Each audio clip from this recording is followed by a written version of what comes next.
আসসালামু আলাইকুম everyone. Kaliachak family কিচেনে তোমাদের স্বাগত। তোমরা তো chilli chicken, chilli fish, chilli paneer অনেক খেয়েছো। আজকে আমি তোমাদের সঙ্গে শেয়ার করব এগ চিলি রেসিপি। ভিডিওটা স্কিপ না করে লাস্ট অবধি দেখার অনুরোধ রইল। তার জন্য প্রথমে আমি সেদ্ধ করা ডিম নিয়ে নিয়েছি। এবার আমি ডিমগুলোকে 2 টুকরো করে কেটে নেব। দেখো বন্ধুরা, এই মতো 2 টুকরো করে কেটে নিয়েছি। এবার আমি একটা পাত্রে 2 চামচ ময়দা, 1 চামচ কর্নফ্লাওয়ার আর 1 চামচ বেসন দিয়ে দিব। আর দিয়ে দেব পরিমাণ মতো লবণ, লঙ্কার গুঁড়ো, গোলমরিচের গুঁড়ো দিয়ে তাতে একটু একটু জল দিয়ে ব্যাটার বানিয়ে নেব। বন্ধুরা, তোমরা তো অনেক ডিমের রেসিপি খেয়েছো, একবার এই এগ চিলি রেসিপিটা অবশ্যই বাড়িতে ট্রাই করবে। এবার আমি প্যানে তেল দিয়ে দেব। তেল এদিকে গরম হচ্ছে, অপর দিকে আমি কেটে রাখা ডিমগুলো ব্যাটারে দিয়ে ভালোভাবে লাগিয়ে নেব। তেল ভালোভাবে গরম হয়ে গেছে, এবার আমি ব্যাটার লাগানো ডিমগুলো একটা একটা করে সবগুলো দিয়ে দেব। তোমরা কে কোথা থেকে আমার ভিডিওটা দেখছো অবশ্যই কমেন্ট বক্সে জানাবে। আর কী ধরনের রেসিপির ভিডিও দেখতে চাও সেটাও কমেন্ট বক্সে জানাবে, তাহলে আমি ভিডিও করতে আরও আগ্রহী হব। দেখো বন্ধুরা, ডিমের এক সাইড ভালোভাবে লাল হয়ে গেছে, এবার আমি অপর সাইডটাও লাল করে ভেজে নেব।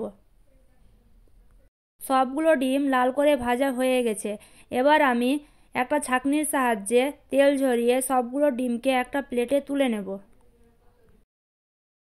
দেখো বন্ধুরা, ভাজার পর কত সুন্দর কালার এসেছে।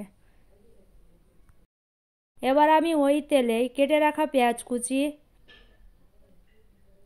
রসুন কুচি, আদা কুচি আর কাঁচা লঙ্কা কুচি দিয়ে সবগুলোকে ভালোভাবে মিশিয়ে সামান্য লাল করে ভেজে নেব। সামান্য লাল করে ভাজা হয়ে গেছে, এবার আমি আদা রসুনের পেস্ট দিয়ে সবগুলোকে ভালোভাবে মিশিয়ে প্রায় 2 মিনিটের মতো কষিয়ে নেব, যাতে আদা রসুনের গন্ধটা না থাকে আর পেঁয়াজটাও ভালোভাবে লাল হয়ে যায়। এদিকে পেঁয়াজগুলো লাল হচ্ছে, অপর দিকে আমি একটা সসের মিশ্রণ বানিয়ে নেব। তার জন্য একটা পাত্রে 2 চামচ ভিনিগার, 1 চামচ রেড চিলি সস, 1 চামচ টমেটো সস আর 1 চামচ সয়া সস দিয়ে সবগুলোকে ভালোভাবে মিশিয়ে সাইডে রেখে দেব। এদিকে পেঁয়াজগুলো ভালোভাবে লাল হয়ে গেছে, এবার আমি কেটে রাখা পেঁয়াজের পাপড়ি আর ক্যাপসিকাম দিয়ে সবগুলোকে ভালোভাবে মিশিয়ে 1 মিনিটের মতো রান্না করে নেব, যাতে ক্যাপসিকাম আর পেঁয়াজগুলো সেদ্ধ হয়ে যায়। এখানে আমি আঁচটাকে লো ফ্লেমে রেখে পেঁয়াজ আর ক্যাপসিকামগুলোকে ভেজে নিয়েছি। ভালোভাবে ভাজা হয়ে গেছে, এবার আমি দিয়ে দেব তৈরি করে রাখা সসের মিশ্রণ আর দিয়ে দেব লঙ্কার গুঁড়ো, হলুদ গুঁড়ো, জিরে গুঁড়ো, ধনে গুঁড়ো আর গোলমরিচের গুঁড়ো দিয়ে সবগুলোকে ভালোভাবে মিশিয়ে প্রায় 5 মিনিটের মতো ফুটিয়ে নেব। 5 মিনিট পর এবার আমি দিয়ে দেব গুলে রাখা কর্নফ্লাওয়ার। এবার আমি সবগুলোকে ভালোভাবে মিশিয়ে নেব। এখানে আমি কর্নফ্লাওয়ারের মিশ্রণটা অ্যাড করেছি যাতে গ্রেভিটা ঘন হয়। ভালোভাবে মিশানোর পর এটাকে আমি আবারও 2 মিনিটের মতো ফুটিয়ে নেব। 2 মিনিট পর এবার আমি ভেজে রাখা ডিমগুলো একটা একটা করে সবগুলো দিয়ে দেব। সবগুলো ডিম দেওয়া হয়ে গেছে, এবার আমি ডিমগুলোকে ভালোভাবে মশলার সঙ্গে আলতো হাতে মিশিয়ে নেব। ডিমগুলোকে আলতোভাবে মশলার সঙ্গে ভালোভাবে মেশাতে হবে, না হলে সব ডিমগুলো ভেঙে যাবে।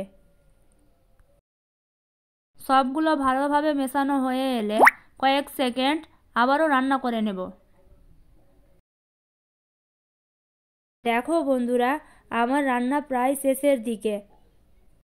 এবার আমি উপর থেকে ধনেপাতা কুচি আর গরম মশলা দিয়ে 1 মিনিটের মতো রান্না করে নেব, যাতে গরম মশলার ফ্লেভারটা বেরিয়ে আসে। আমার রান্না করা হয়ে গেছে, এবার আমি চুলো থেকে নামিয়ে নেব। চুলো থেকে নামিয়ে ঠান্ডা করে নিয়েছি, এবার আমি একটা প্লেটে পরিবেশন করে নেব। দেখো বন্ধুরা, কতটা সুন্দর হয়েছে। আশা করি সেটা তোমরা বুঝতে পেরেছো। ভিডিওটা ভালো লাগলে লাইক, কমেন্ট অ্যান্ড শেয়ার করবে। আর আমার চ্যানেলে নতুন হয়ে থাকলে আমার চ্যানেলটা সাবস্ক্রাইব করবে। আল্লাহ হাফিজ।